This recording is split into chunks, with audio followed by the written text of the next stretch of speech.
بسم اللہ الرحمن الرحیم وبہ نستعین انہ خیر ناصر و معین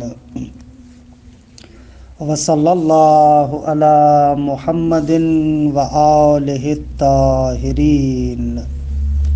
الفصل الثالث فی ان الوجود زائد علی الماہیہ عارض لہا، بمعنی ان المفہوم من احدہما غیر المفہوم من الآخر، فللعقل ان یجرد الماہیۃ وہی ما یقال فی جواب ما ہو عن الوجود فیعتبرها وحدها فیعقلها ثم یصفها بالوجود وهو معنى العروض، فليس الوجود عینا للماہیہ ولا جزءا لها۔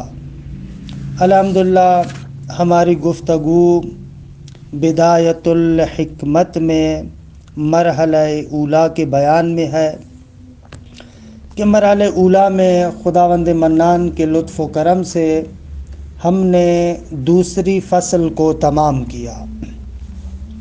قرار ہوا کہ اس دوسری فصل کے بارے میں تھوڑی سی تعمیق اور تدقیق کریں، تھوڑی سی دقت کریں۔ اصل مطالب آپ کی خدمت میں پیش ہو چکے۔ دیکھیں، یہ جو مسئلہ ہے کہ وجود مشترک معنوی ہے، یہ مسئلہ خود فلسفے کے اندر بالعموم اور ملا صدرہ کے فلسفے کے اندر بالخصوص بہت زیادہ اہمیت کا حامل ہے، یعنی اس مسئلے کی فوق العادہ اہمیت ہے۔ حتیٰ بہت سارے معارف میں ہم اس مسئلے سے مدد لیتے ہیں، لیکن خصوصیت سے اگر ملا صدرہ کا فلسفہ حکمت متعالیہ، اس فلسفے کو آپ مد نظر رکھیں تو وہاں پر اس اشتراک معنوی وجود کی بہت زیادہ اہمیت ہے، کیونکہ خود ملا صدرہ جو انشاءاللہ ہم آئندہ مباحث میں پڑھیں گے، ایک اہم بحث تشکیک وجود کی بحث ہے، وحدت اور کثرت کی بحث ہے۔ وحدت و کثرت وجود کے بحث میں ملا صدرہ جو اپنا نظریہ ذکر کرتے ہیں تشکیک وجود کے نام سے، اس نظریے کا اثبات اس اشتراک معنوی وجود پر ہے، یعنی کیونکہ وہاں پر جو مشاء کا نظریہ آئے گا حقائق متباینہ کے بارے میں کہ موجودات حقائق متباینہ ہیں، ان کو جو نقد کریں گے وہ اسی اشتراک معنوی وجود سے استفادہ کرتے ہوئے، اور بہت ساری جگہوں پر ہم اس اشتراک معنوی وجود سے استفادہ کرتے ہیں کہ ابھی تھوڑی میں اس کی وضاحت کروں گا انشاءاللہ۔ اور اسی طریقے سے بالعموم جو معارف کے مباحث ہیں، ان معارف کے اندر جو ایک الہیات سلبی ہے کہ انشاءاللہ میں اس اصل مسئلے کی تھوڑی تصویر کروں آپ کے سامنے، اس کے بارے میں بھی کچھ عرائض پیش کروں گا کہ علامہ نے بحث کے آخر میں ایک دو سطروں میں اس الہیات سلبی کے نقد کی طرف بھی اشارہ کیا کہ انشاءاللہ میں اس کو ذکر کرتا ہوں۔ تو کہنے کا مقصد یہ ہے کہ یہ نہایت اہم بحث ہے، بہت زیادہ اہمیت کی حامل ہے کہ اس کو دقیق طریقے سے ہم تصور کریں، اور حکماء اور یہ بزرگان جو اپنے آثار میں بیان کرنا چاہتے ہیں اس مسئلے کو عمیق طریقے سے گہرائی کے ساتھ اس مسئلے کو سمجھیں کہ وہ کیا کہنا چاہتے ہیں۔ دیکھیں، یہ جو اشتراک معنوی وجود کی بحث ہے، ایک لحاظ سے اگر دیکھا جائے تو اس بحث کو آپ یوں بھی پیش کر سکتے ہیں۔ دیکھیں، ہم نے مقدمے میں اور فصل اول میں بدایہ میں پڑھا کہ سفسطہ باطل ہے، مقدمے میں علامہ نے اس کو رد کیا، اور کہا جو بھی یہ بندہ عقیدہ رکھتا ہے کہ کائنات ہیچ و پوچھ اور عدم ہے، کچھ بھی نہیں ہے، یہ غلط بات ہے، کیونکہ بالوجدان اور علم حضوری کے طریقے سے ہم واقعاً حقیقت اور واقعیت کو پاتے ہیں۔ واقعاً واقعیت ہے آغا، یعنی ہم دن رات اپنے پورے وجود کے ساتھ اسی واقعیت کے ساتھ درگیر ہے۔ ہمارا اٹھنا بیٹھنا سوچنا، اپنے تمام جو ہمارا وجود ہے، ہماری جتنی بھی فعالیت ہے، ہماری اسی واقعیت کے ساتھ فعالیت ہے، کوئی توہم اور خیال نہیں ہے، واقعاً واقعیات کے ساتھ سروکار ہے۔ بالوجدان، علم حضوری کے طریقے سے حضوراً ہم اس واقعیت کو لمس کرتے ہیں، محسوس کرتے ہیں، بالوجدان۔ یہ علامہ نے مقدمے کے اندر ذکر کیا مطلب۔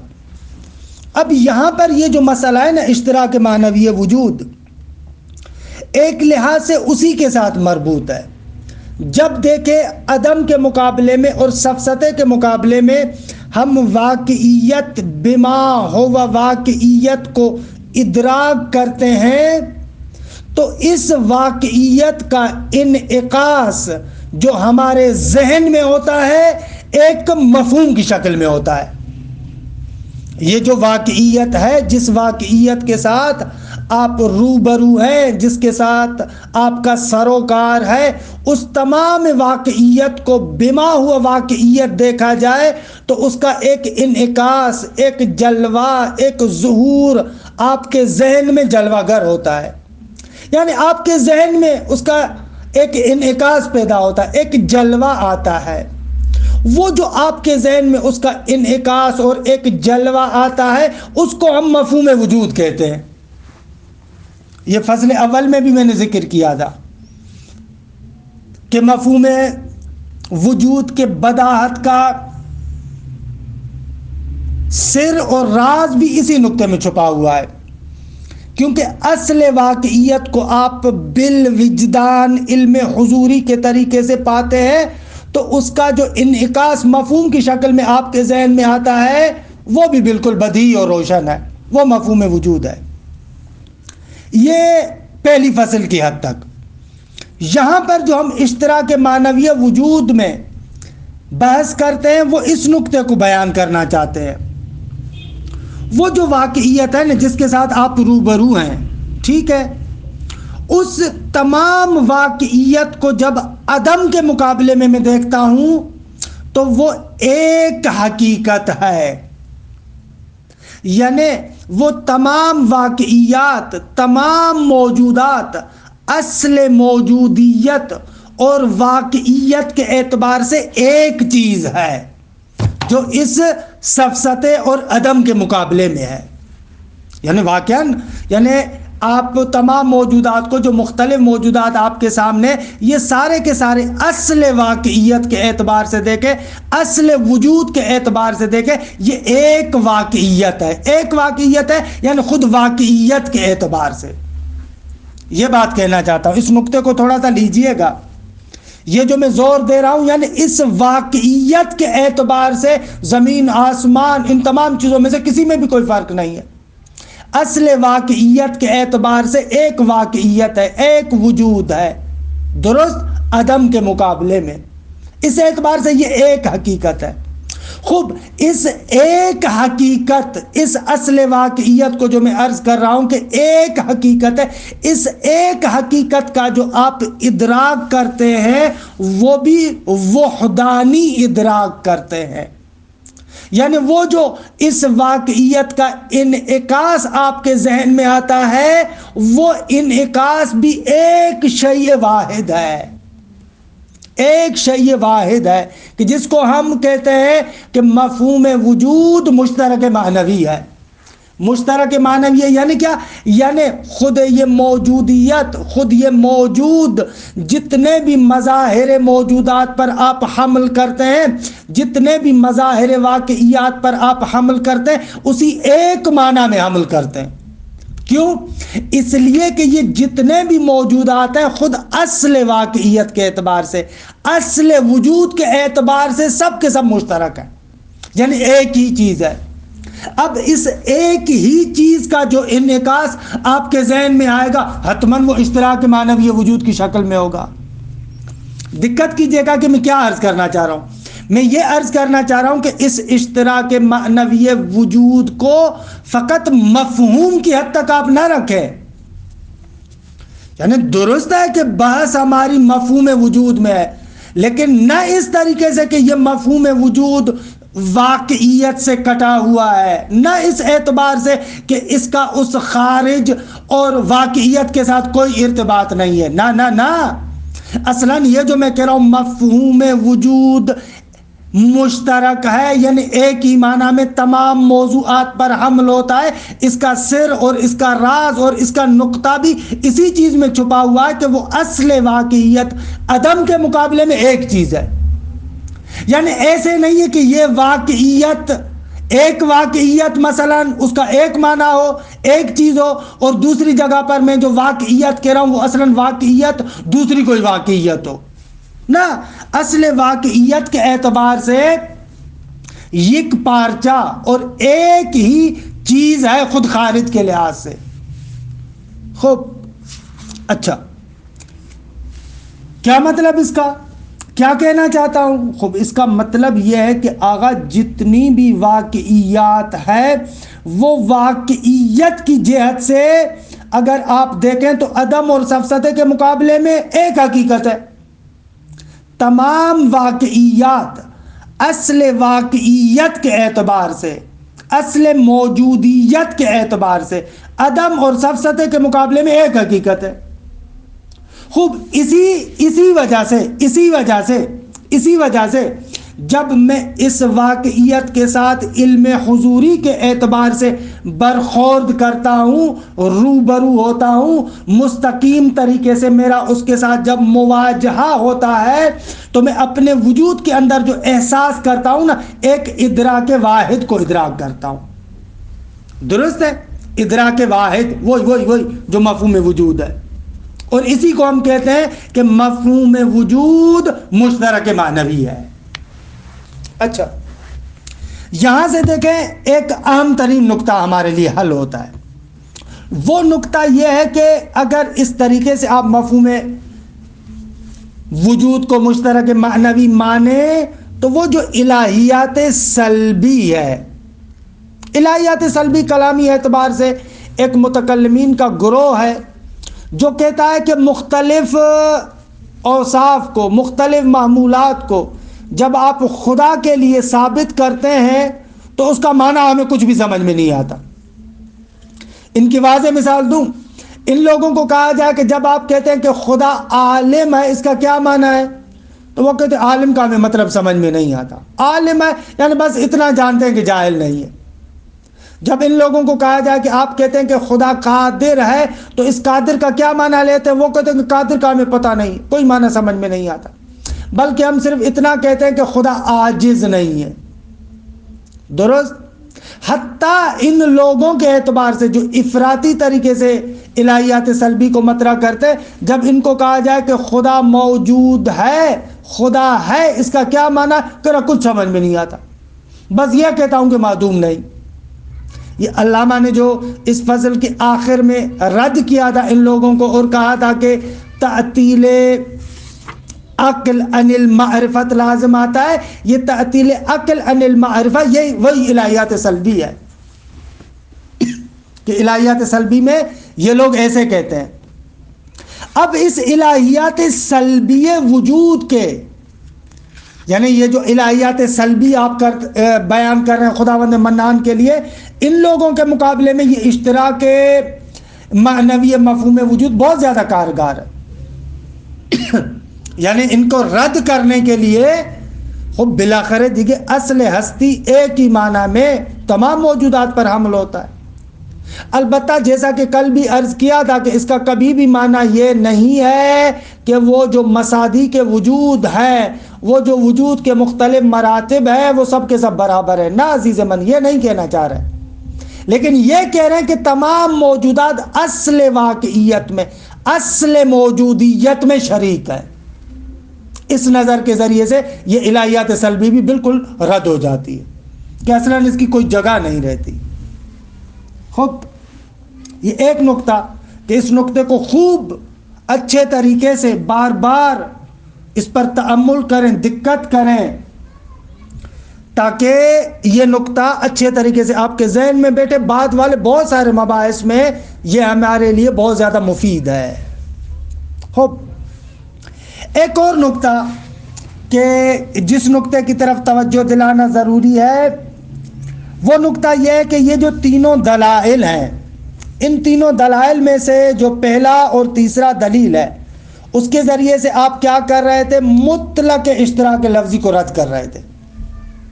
لیکن جو دلیل دوم ہے، اس میں خصوصیت سے آپ ناظر ہیں ان لوگوں کی طرف جو اشتراک لفظی کو تمام موارد میں استعمال کرتے ہیں۔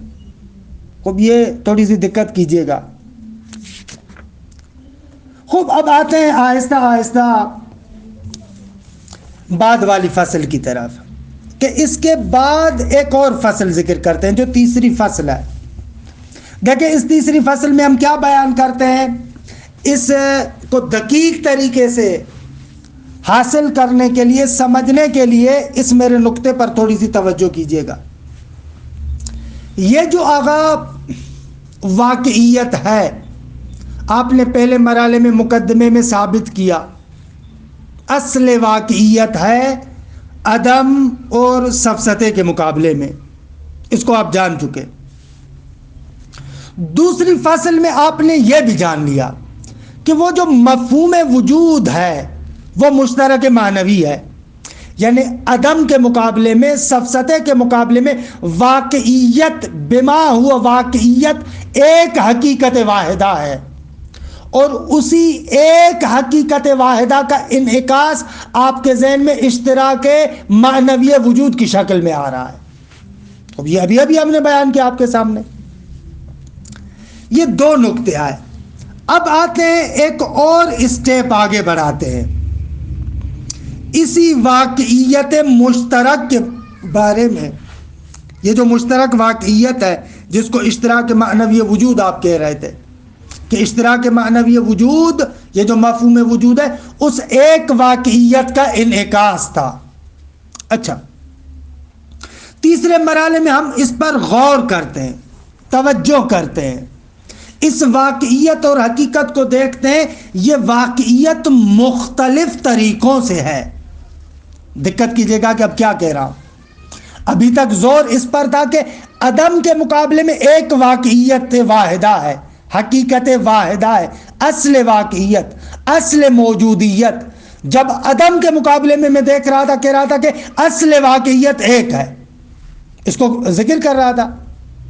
اب اس بعد والے اسٹیپ میں، یہ جو تیسری فصل میں ہم آ رہے ہیں، اس واقعیت کو میں ایک اور نگاہ سے دیکھتا ہوں تو میرے سامنے مختلف واقعیات نظر آتی ہیں۔ مثلا ایک طرح کی واقعیت انسان ہے، ایک طرح کی واقعیت مثلا حیوان ہے، گدھا، گھوڑا، جو بھی حیوان آپ کہیں، مراد میرے حیوان سے یہی گدھا، گھوڑا وغیرہ۔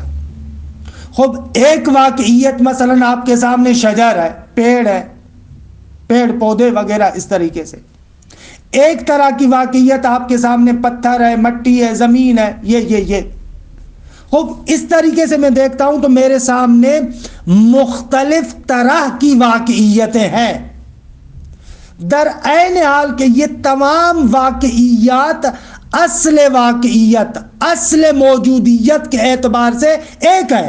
ایک ہے یعنی کیا؟ یعنی یہ سب واقعیت ہے، یعنی یہ سب موجود ہے، سب یہ موجودیت سے متصف ہیں، ایک ہے اس معنی میں۔ ہاں، نہ ان کے میں کہہ رہا ہوں انسان وہی گھوڑا ہے، نہ ان کے میں یہ کہہ رہا ہوں کہ انسان وہی پتھر ہے، نہ یہ نہیں کہہ رہا، بلکہ یہ عرض کرنا چاہ رہا ہوں کہ خود اصل موجودیت کے اعتبار سے، واقعیت کے اعتبار سے سب ایک ہے، یعنی یہ بھی موجود ہے، یہ بھی موجود ہے، یہ بھی موجود ہے، یہ بھی موجود ہے، یہ بھی واقعیت ہے، وہ بھی واقعیت ہے، انسان بھی واقعیت ہے، گدھا بھی واقعیت ہے، گھوڑا بھی واقعیت ہے، وہ بھی سب واقعیت ہے اس اعتبار سے۔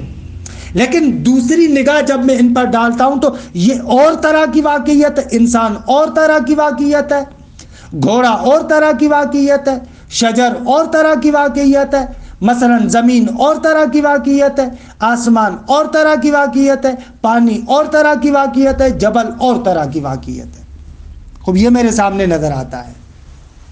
اچھا، یہ جو اب میں واقعیتوں کو مختلف طریقوں سے دیکھ رہا ہوں، یہ اس طرح، وہ اس طرح، وہ اس طرح، یہ جو میں ان مختلف طریقوں سے دیکھتا ہوں، یہاں سے فلسفی حضرات جو حکماء ہیں ان چیزوں سے کہ یہ یوں ہے، اس طرح ہے، اس طرح ہے، اس طرح ہے، اس سے ایک مفہوم کو انتزاع کرتے ہیں، اور اس مفہوم کو یہ لوگ کہتے ہیں ماہیت۔ دقت کیجئے گا، ماہیت یا ماہیات، کہ اس کو سمجھنا بہت زیادہ ضروری ہے، اس فصل کے لیے بھی، بعد والی فصل کے لیے بھی بہت زیادہ اہم ہے یہ ماہیت کو سمجھنا۔ بس یہ واقعیت ہے، جب میں واقعیت کو ان مختلف طریقوں سے دیکھتا ہوں، اس طرح کی واقعیت، اس طرح کی واقعیت، تو اس طرح سے میں جو مفہوم انتزاع کرتا ہوں اس مفہوم کو ہم کہتے ہیں ماہیت۔ آغا جان آپ کو الجھائے نہ، آپ کو یہ کہنا چاہتے ہیں کہ آغا یہ جو واقعیت خارجی ہے کہ جس کو سفسطے کے مقابلے میں آپ قبول کر رہے ہیں، یہ اصل واقعیت، اس کو آپ دو طریقوں سے دیکھ سکتے ہیں۔ ایک مرتبہ اس کو آپ عدم اور سفسطے کے مقابلے میں دیکھ رہے ہیں، یعنی اصل واقعیت کے عنوان سے، اصل موجودیت کے عنوان سے، تو اس سے ایک ہی مفہوم مشترک آپ کے ذہن میں آ رہا ہے کہ جس کو آپ وجود کہہ رہے ہیں، درست؟ دوسری مرتبہ میں اس واقعیت کو، اصل واقعیت کو عدم اور سفسطے کے مقابلے میں نہیں دیکھ رہا، بلکہ مختلف واقعیات کو، جو مختلف طرح کی واقعیات ہیں، ان کو ایک دوسرے کے ساتھ میں نسبت سنجی کر رہا ہوں۔ انسان کو گدھے گھوڑے کے ساتھ نسبت سنجی، انسان، گدھا، گھوڑا، زمین، آسمان، یہ مختلف جو واقعیات ہیں ان کو میں ایک دوسرے کے ساتھ دیکھ رہا ہوں۔ تو اب اس جگہ سے جو مفہوم آپ کے ذہن میں آ رہا ہے، جو آپ کے ذہن میں اس کا انعکاس آ رہا ہے، اس کو ہم کہتے ہیں ماہیت۔ دقت کیجئے گا، یعنی بے عبارت ثالثین، اگر تیسرے الفاظ میں اور تیسری تعبیر میں استعمال کروں تو یوں کہہ سکتے ہیں آغا آپ، یہ جو اصل واقعیت ہے نا، عالم واقع، اس کا جب آپ مطالعہ کرتے ہیں تو اس عالم واقع کی دو زبانیں ہیں، ایک زبان زبان مشترکہ ہے اور ایک زبان زبان خاص ہے۔ جب آپ اس واقعیت کے ساتھ برخورد کرتے ہیں، روبرو ہوتے ہیں، تو اصل واقعیت کے اعتبار سے ہر موجود، ہر واقعیت کی زبان مشترک ایک ہی زبان یہ ہے کہ ہم واقعیت ہیں، ہم موجود ہیں۔ یہ جو عدم اور سفسطے کے مقابلے میں ان کی زبان ہے، کہ اس کی وجہ سے جو مفہوم آپ کے ذہن میں آتا ہے اس کو آپ کہتے ہیں مفہوم وجود۔ اور دوسری مرتبہ جب ان مختلف طرح کی واقعیات کو دیکھتے ہیں تو ہر ایک کی زبان دوسرے کی زبان سے مختلف ہے۔ انسان کی طرح جو واقعیت ہے، جب آپ اس سے پوچھتے ہیں تو وہ کہتا ہے کہ میں انسان ہوں۔ اب یہاں پر یہ کہتا ہے میں انسان ہوں، میں گدھا نہیں، میں گھوڑا نہیں، میں زمین نہیں، میں آسمان نہیں، میں پانی نہیں، میں فلاں نہیں، ایسے یہ اس کی زبانیں مختص ہو جائے گی۔ یہاں پر جو اس تیسری فصل میں ہم بحث کرنا چاہتے ہیں وہ اصل بحث یہی نکتہ ہے کہ اس واقعیت پر آپ کی نگاہ دو طریقوں سے ہے۔ ایک مرتبہ جب ہم اس واقعیت کو یک پارچہ اور ایک حقیقت اصل واقعیت کے اعتبار سے دیکھتے ہیں تو اس سے ہمیں مفہوم وجود سمجھ میں آتا ہے، اور دوسری مرتبہ جو آپ کہتے ہیں یہ مختلف طرح کی واقعیات ہے، اس سے آپ ایک مفہوم مختص کو انتزاع کرتے ہیں، ایک مفہوم خاص کو اپنے ذہن میں لے کر آتے ہیں کہ اس کو آپ کہتے ہیں ماہیت۔ ماہیت در حقیقت واقعیت کی چگونگی، کہ یہ یوں ہے، کس طرح ہے، یہ کس طرح ہے، اس کا جواب ہے۔ یہ جو آپ منطق میں بھی پڑھ کر آئے ہیں، اور علامہ یہاں پر بھی ذکر کر رہے ہیں کہ ماہیت یعنی ہے یا ما یقال فی جواب ما ہو، ماہیت یعنی وہ چیز کہ جو ما ہوا کے جواب میں واقع ہو، اس کا مطلب یہی ہے، ما ہوا کے جواب میں واقع ہو یعنی کیا؟ یعنی یہ کس طرح کی واقعیت ہے، یہ اس سوال کا جواب ماہیت ہوتی ہے، یہ کس طرح کی واقعیت ہے، اس کا جواب ماہیت ہے۔ لیکن آپ جب سوال کریں حل ہوا کیا ہے، یہ واقعیت موجود ہے، تو اس کا جو جواب ہے وہ جواب وجود ہوگا، ہاں ہے، اگر نہیں ہے تو آپ کہیں گے نہیں ہے، درست؟ اب اس واقعیت پر جب ہم نے غور کیا، دقت کی، تو اس واقعیت سے ہمیں کیا ہے، دو طرح کے مفہوم ملے۔ ایک مفہوم جو مفہوم مشترک ہے، کہ جس مفہوم کو آپ کہتے ہیں مفہوم وجود، اور ایک مفہوم مفہوم خاص کہ جس کو آپ کہتے ہیں ماہیت۔ ماہیت کس کا جواب ہے؟ وہی ما یقال فی جواب ما ہو۔ اللہ بریکٹ میں ماہیت کی تھوڑی سی وضاحت بھی کر دو۔ دیکھیں یہ لفظ ماہیت بھی در حقیقت مصدر جعلی ہے، اصل میں دا ما ہوا، اس ما ہوا یعنی یہ کیا ہے، یہ کس طرح کی واقعیت ہے، یہ کیا ہے، کس طرح کی واقعیت ہے، اس کا جواب، اس کو ہم ماہیت کہتے ہیں۔ جو کس طرح کی ماہیت کا جواب ہو، یہ کیا ہے کا جواب ہو، اس کو ہم کہتے ہیں ماہیت، درست؟ اور یہ ماہیت بھی اسی ما ہوا سے بنا ہوا ہے، ما ہوا کا مصدر جعلی بنا ہے، بن گئی ماہیت۔ خوب، اب آئیں اور سوال اس فصل کے اندر یہ مطرح کریں مرحوم علامہ، کہ جب آپ کہتے ہیں کہ آغا جان ماہیت اور وجود، یہ دو طرح کے ایسے مفاہیم ہیں جو آپ اصل واقعیت سے انتزاع کرتے ہیں۔ اصل واقعیت جو عدم اور سفسطے کے مقابلے میں ہے، اس سے آپ مفہوم وجود کو انتزاع کرتے ہیں، اور کیونکہ یہ ماہیت مختلف طرح سے ہے، یوں ہے یوں ہے یوں ہے، اس سے آپ ماہیت کو انتزاع کرتے ہیں۔ خوب، اب یہ دو چیزیں ہو گئی، ایک ماہیت اور ایک وجود۔ اب سوال یہ ہے اس فصل کے اندر کہ آیا یہ مفہوم وجود اور مفہوم ماہیت دو علیحدہ علیحدہ چیزیں ہیں یا نہ ایک چیز ہے؟ خوب، یہ مسئلہ ہے کہ اس فصل کے اندر ہم بیان کرتے ہیں کہ بابا یہ دونوں علیحدہ علیحدہ چیزیں ہیں، علیحدہ علیحدہ مفہوم ہے۔ مفہوم وجود غیر از مفہوم ماہیت ہے، لیکن یہ اور بات ہے کہ یہ مفہوم وجود اس ماہیت پر حمل ہوتا ہے۔ آپ کہتے ہیں الانسان موجود، آپ کہتے ہیں الحجر موجود، یہ جو موجود ہے یہ انسان پر بھی حمل ہوتا ہے، حجر پر بھی حمل ہوتا ہے، کہ یہ مختلف ماہیات ہیں۔ اسے کہا جاتا ہے کہ ان الوجود زائد علی الماہیہ۔ زائد ان فلسفی کتابوں کے اندر اس کا معنی ہوتا ہے یعنی اے مغائر، وجود ماہیت کے علاوہ ہے، مغائر ہے۔ اچھا، اور یہ وجود اس ماہیت پر عارض بھی ہوتا ہے۔ خوب، آپ کے ذہن میں سوال ہوگا، آیا واقعیت خارج میں ہمارے پاس دو ہیں کہ ایک کو وجود کہا جاتا ہو اور دوسری کو ماہیت کہا جاتا ہو؟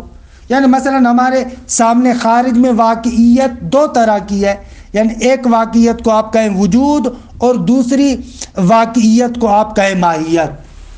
آیا ایسے ہے؟ جواب نہ، ایسے نہیں ہے۔ یعنی ایسے نہیں ہے کہ یہ جو گلاس آپ کے سامنے پڑا ہوا ہے ایک وجود اور واقعیت گلاس ہے اور اس کے بغل میں سائیڈ میں خارج میں ایک ماہیت گلاس ہے، نہ ایسے نہیں ہے، بلکہ خارج میں ایک ہی واقعیت ہے، درست؟ لیکن وہ واقعیت اس طرح کی ہے کہ عقل انسانی، ذہن انسانی اس سے دو طرح کے مفاہیم انتزاع کرتا ہے۔ یہ واقعیت، یہ گلاس ایک ایسی واقعیت ہے کہ اس واقعیت سے عقل انسانی، ذہن انسانی دو طرح کے مفاہیم انتزاع کرتا ہے۔ کیسے؟ ایک مرتبہ اس واقعیت کو عدم کے مقابلے میں دیکھتا ہے، سفسطے کے مقابلے میں دیکھتا ہے، اور کہتا ہے کہ یہ چیز ہے، ایک واقعیت ہے، موجود ہے۔ اس اعتبار سے جو مفہوم عقل انتزاع کرتی ہے اس کو ہم کہتے ہیں وجود۔ اور دوسری مرتبہ عقل دیکھتی ہے کہ یہ اس طرح کی واقعیت ہے، گلاس ایک طرح کی واقعیت ہے، پانی ایک اور طرح کی واقعیت ہے۔ خوب، یہ جو ہم نے کہا نا گلاس ایک طرح کی واقعیت ہے اور پانی دوسری طرح کی واقعیت ہے، اس طرح اور دوسری طرح، اس سے یہ کیا کرتا ہے؟ ماہیت کو انتزاع کرتا ہے۔ درست؟ بس خارج میں ایک واقعیت ہے، لیکن اس واقعیت کے چہرہ ایسا ہے کہ اس سے دو مفہوم انتزاع کر سکتا ہے عقل۔ اور یہاں پر بھی یہ جو ہم مرحوم علامہ بھی لکھ رہا ہے اور ہم بھی کہتے ہیں کہ عقل انسانی میں یہ قدرت ہے کہ اس واقعیت سے اس دو طرح کے مفاہیم کو انتزاع کرے۔ درست ہے کہ عقل انسانی میں یہ قدرت ہے، لیکن اس واقعیت میں بھی یہ تحمل ہے، واقعیت بھی اس طرح کی ہے کہ اس سے یہ دو طرح کے مفاہیم انتزاع ہو سکتے ہیں۔ یعنی ایسے نہیں ہے کہ عقل مندر آوردی اپنی جیب سے آ کر اپنی طرف سے آ کر دو طرح کے مفہوم بنا دیتا ہے، نہ، ایسے بالکل نہیں ہے۔ کہ یہ بعد والی بات جو ہماری اصالت وجود کی بات آ رہی ہے، انشاءاللہ وہاں پر اس کی اور زیادہ ہم تبیین دیں گے، توضیح دیں گے، وہاں پر مسئلہ اور زیادہ اچھے طریقے سے واضح ہوگا۔ فعلاً فقط اتنا سمجھے کہ اس واقعیت کے اندر ایسے دو جنبے ہیں کہ جن دونوں جنبوں سے ہم دو مفاہیم کو انتزاع کرتے ہیں۔ البتہ دو جنبے کا مقصد یہ نہیں ہے کہ دو واقعیت ہے، وہی ایک واقعیت ہے، لیکن وہ واقعیت ایسی ہے، اس میں تحمل اتنا ہے کہ آپ اس سے ایک مفہوم وجود کو انتزاع کر سکتے اور ایک مفہوم ماہیت کو انتزاع کر سکتے۔ یہ کہنا چاہ رہے ہیں یہاں پر، اور یہی مقصد ہے اس فصل ثالث کا۔ فصل ثالث میں اسی نقطے کو بیان کرتے ہیں کہ آغا جب اس ایک واقعیت کو جب ہم خارج میں دیکھتے ہیں، ذہن آ کر اس سے دو طرح کے مفاہیم لیتا ہے، دو طرح کے مفاہیم لیتا ہے، یعنی مفہوم وجود، مفہوم ماہیت، یہ دو طرح کے مفاہیم لیتا ہے۔ اور حقیقتاً دو طرح کے مفاہیم ہیں، نہ ان کے دونوں ایک چیزوں، دو طرح کے مفاہیم ہیں۔ اسی مسئلے کو ہم کہتے ہیں کہ ان الوجود زائد علی الماہیہ، یعنی ان الوجود عارض علی الماہیہ۔ مقام ذہن میں دو مفہوم بنائے ذہن نے، دونوں کو افراز کیا، جدا کیا، ایک مفہوم وجود، ایک مفہوم ماہیت، پھر اس مفہوم وجود کو مفہوم ماہیت پر حمل کرتا ہے، اس پر جو ہے وہ کیا حمل کرتا ہے، الانسان حیوان۔ خوب، یہ اصل مسئلے کی تصویر۔ اگر دلیل کیا ہے کہ یہ دو علیحدہ علیحدہ مفہوم ہیں؟ فرماتے ہیں اس کے لیے دلیل روشن ہے، دو دلیلیں ہیں لیکن دونوں بالکل روشن ہیں۔ پہلی دلیل یہ ہے کہ مفہوم وجود عین ماہیت نہیں ہے آغا۔ دلیل فرماتے ہیں، دلیل ہمارے پاس یہ ہے کہ آپ ماہیت سے وجود کو سلب کر سکتے ہیں، ماہیت سے وجود کو سلب کر سکتے ہیں۔ خب جو ماہیت خارج میں موجود نہیں ہے، آپ کہتے ہیں کہ وہ موجود نہیں ہے، ماہیت سے وجود کو سلب کر سکتے ہیں، اس میں کوئی مسئلہ نہیں ہے۔ خوب، اچھا، ماہیت سے آپ وجود کو سلب کر سکتے ہیں؟ جی بالکل، آپ ماہیت سے وجود کو سلب کر سکتے ہیں۔ اور دوسری طرف سے اگر وجود عین ماہیت ہوتا یا وجود جزء ماہیت ہوتا تو کبھی بھی ماہیت سے وجود کو آپ سلب نہ کر سکتے۔ ان دونوں نکات کو، دونوں مقدموں کو مد نظر رکھیں۔ وجود اگر عین ماہیت ہوتا تو وجود کو ماہیت سے آپ سلب نہیں کر سکتے تھے، لیکن وجود کو ماہیت سے سلب کر سکتے ہیں، پس وجود عین ماہیت نہیں ہے۔ کیا سے استثنائی؟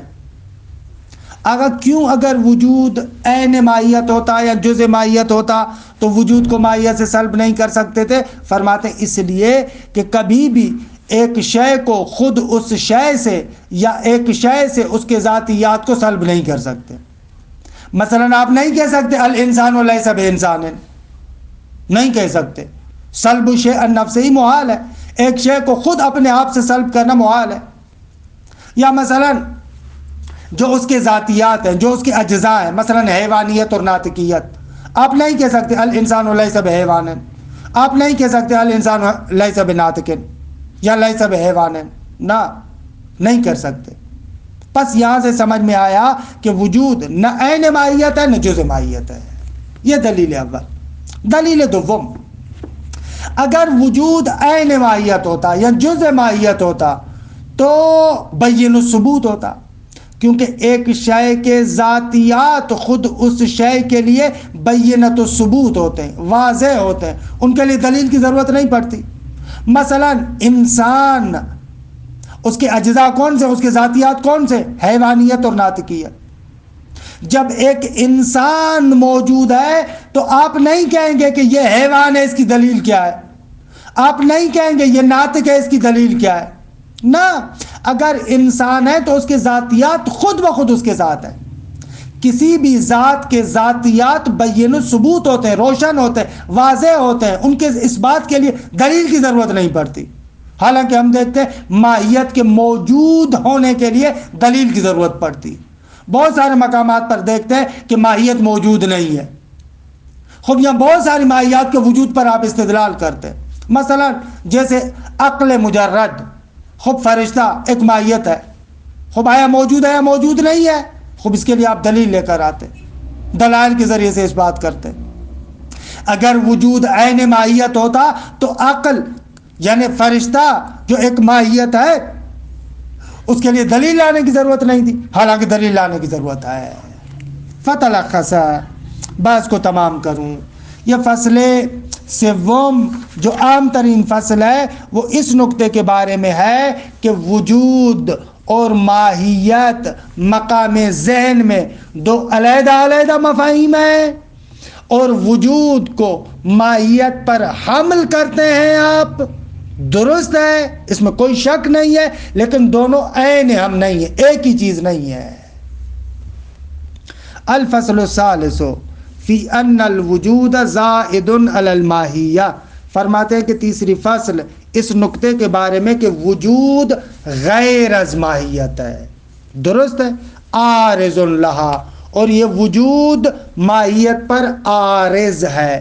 زیادت سے مراد جیسا کہ عرض کیا وہی مغایرت ہے، اور عارض ہونے سے مراد وہی ارتباط، اتصاف، الانسان موجودون، یہ مراد ہے۔ خوب، لیکن البتہ عرض کر رہا ہوں کہ مقصد کیا ہے اسے، خوب علامہ خود بھی وضاحت کرتے ہیں۔ آگا یہ جو ہم کہتے ہیں وجود زائد بر ماہیت ہے، وجود عارض بر ماہیت ہے، اسے کیا مراد ہے؟ بمعنی ان المفہوم من احدہما غیر المفہوم من الآخر، یعنی ان دونوں میں سے جو کسی ایک سے سمجھ میں آتا ہے، یعنی جو چیز وجود سے سمجھ میں آتی ہے وہ غیر ہے اس کے جو ماہیت سے سمجھ میں آتی ہے۔ اچھا یہ کیسے ہوتا ہے؟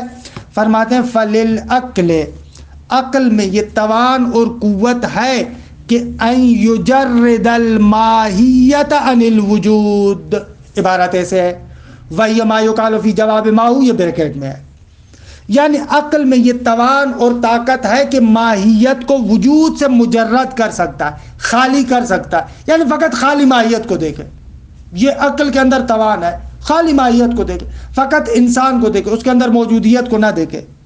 خوب، آگا یہ بھی جو ہم کہہ رہے ہیں کہ عقل کے اندر توان ہے، اس سے مراد یہ نہیں ہے کہ عقل آ کر اپنی طرف سے یہ سارا کام کرتا ہے، بلکہ جیسا کہ میں نے عرض کیا کہ یہ عقل بھی آ کر اس ایک واقعیت سے جو آ کر ماہیت کو انتزاع کرتا ہے، اس واقعیت کے اندر یہ پوٹینشل ہے، یہ توان ہے، یہ تحمل ہے کہ اس سے اسی دونوں طرح کے مفاہیم کو آپ انتزاع کرتے ہیں۔ کہ یہاں پر جو تعلیقہ ہے استاد امینی نژاد کا بہت ہی خوبصورت ہے، فللعقل ان یجرد الماہیہ، اگر ماہیت کیا ہے؟ وہی ما یقال فی جواب ما ہو، ماہیت یعنی وہ چیز کہ جو ما ہوا کے جواب میں واقع ہوتی ہے۔ کہ اجمالی تعریف میں اجمالی وضاحت ماہیت کی یہاں پر کی، ماہیت یعنی جو ہمیں بیان کرتی ہے کہ یہ واقعیت اس طرح کی ہے۔ جب بھی آپ کسی واقعیت کے بارے میں سوال کرتے ہیں نا، یہ کیا ہے، یہ کیسی چیز ہے، کیا ہے، کیا ہے کا جواب ماہیت ہے، کیا ہے کا جواب ماہیت ہے، کہ یوں ہے، اس طرح کی ماہیت ہے، اس طرح کی ماہیت ہے۔ فَلِلْعَقْلِ أَنْ يُجَرِّدَ الْمَاهِيَّةَ عَنِ الْوُجُودِ، عقل میں یہ توان ہے کہ ماہیت کو وجود سے خالی کرے، فَيَعْتَبِرَهَا وَحْدَهَا، خالی ماہیت کو اعتبار کرے، یعنی ذہن میں فقط خالی ماہیت کو دیکھے، فَيَعْقِلَهَا، اور اس کو تعقل کرے، یعنی انسان ایسے، ثم یصفها، اور اس کے بعد اس ماہیت کو موصوف کرے بالوجود، وجود کے ساتھ، وَهُوَ مَعْنَى الْعُرُوض، اور عارض الماہیت کا یہی معنی ہے۔ فَلَيْسَ الْوُجُودُ عَيْنًا لِلْمَاهِيَّةِ وَلَا جُزْءًا لَهَا، یعنی وجود نہ ماہیت کا عین ہے، یعنی نہ خود عین ماہیت ہے نہ جزء ماہیت ہے، درست؟ اور اس طرف سے بھی ایسے ہے، ماہیت بھی نہ عین وجود ہے نہ جزء وجود ہے، دونوں طرف سے ایسے ہے۔ یعنی جیسا کہ عرض کیا کہ یہ حقیقت میں ایک ہی شے کے دو بعد ہیں، دو جہتیں ہیں، ایک ہی شے کے، ایک ہی واقعیت کے، خارج میں ایک ہی واقعیت ہے، لیکن وہ واقعیت ذوالجہات ہے، ایک جہت وجودی، ایک جہت ماہوی، کہ انشاءاللہ بعد والی بات میں بڑی تفصیلات کے ساتھ عرض کریں گے۔ وَالدَّلِيلُ عَلَيْهِ، فرماتے ہیں اس مطلب پر کیا دلیل ہے کہ وجود نہ عین ماہیت ہے نہ جزء ماہیت ہے؟ فرماتے ہیں وَالدَّلِيلُ عَلَيْهِ أَنَّ الْوُجُودَ يَصِحُّ سَلْبُهُ عَنِ الْمَاهِيَّةِ، اگر وجود کو آپ ماہیت سے سلب کر سکتے ہیں، درست ہے؟ مثلا آپ کہہ سکتے فلاں ماہیت موجود نہیں ہے، انقا موجود نہیں ہے مثلا، خوب وَلَوْ كَانَ عَيْنًا أَوْ جُزْءًا لَهَا، اگر وجود ماہیت کا عین ہو، یعنی بذات خود وہی ماہیت ہو یا ماہیت کا جز ہو، تو لم یصح ذالک، تو یہ بات درست نہ ہوتی، یعنی آپ وجود کو ماہیت سے سلب نہیں کر سکتے تھے۔ کیوں بابا؟ اس لیے کہ لاستحالت سلب عین شیء و جزءہ عنہ، کیونکہ محال ہے کہ بذات خود ایک شے کو خود اس شے سے سلب کرنا یا اس کے جز کو اس شے سے سلب کرنا محال ہے، نہیں کر سکتے۔ آپ نہیں کہہ سکتے کہ الانسان لیس بانسان، آپ نہیں کہہ سکتے کہ الانسان لیس بحیوان۔ ایک دلیل۔ دو، وَأَيْضًا حمل الوجود علی الماہیہ یحتاج الی دلیل، آگا ماہیت پر جو آپ وجود کو حمل کرتے ہیں اس کے لیے دلیل کی ضرورت ہے۔ آپ کہتے ہیں فرشتہ موجود ہے، خوب اس کے لیے آپ دلیل کی ضرورت پڑتی ہے آپ کو۔ فلیس عینا ولا جزءا لہا، جب حمل وجود علی الماہیت محتاج دلیل ہے تو پس یہ وجود نہ عین ماہیت ہے نہ جزء ماہیت ہے۔ کیوں آگا؟ اس لیے کہ لأن ذات الشیء و ذاتیات ہی بینۃ الثبوت لا، کیونکہ ذات شے یا ذاتیات شے خود اس شے کے لیے بینۃ الثبوت ہے، واضح ہے ان کا ثبوت۔ یعنی اگر ایک شے پر خود اس شے کو آپ حمل کرتے ہیں، آپ کہتے ہیں فلاں چیز ہے، انسان ہے، خوب ان کے دلیل نمی خواہد عزیزہ، یا آپ کہتے ہیں انسان حیوان ہے جو اس کے ذاتیات میں سے، یا انسان ناطق ہے، اس کے لیے دلیل کی ضرورت نہیں، انسان کہتے ہی اسے ہیں جو حیوان ناطق ہو۔ لأن ذات الشیء و ذاتیات ہی بینۃ الثبوت لا، کیونکہ ذات شے یا ذاتیات شے خود شے کے لیے بینۃ الثبوت ہے، یعنی واضح ہے، روشن ہے۔ لا تحتاج فیہ الی دلیل، اس نقطے میں ذات اور ذاتیات شے کا ثبوت خود شے کے لیے، اس میں ہم محتاج نہیں ہیں دلیل کے، یا لا تحتاج، وہ ذات محتاج نہیں ہے فی ہے اس ثبوت میں الی دلیل کی طرف۔ لا تحتاج بھی پڑھ سکتے، لا تحتاج بھی پڑھ سکتے۔ خلاصے اس طریقے سے یہ ہماری فصل سوم تمام ہوتی ہے۔ وصلی اللہ علی محمد و اہل بیتہ الطیبین الطاہرین۔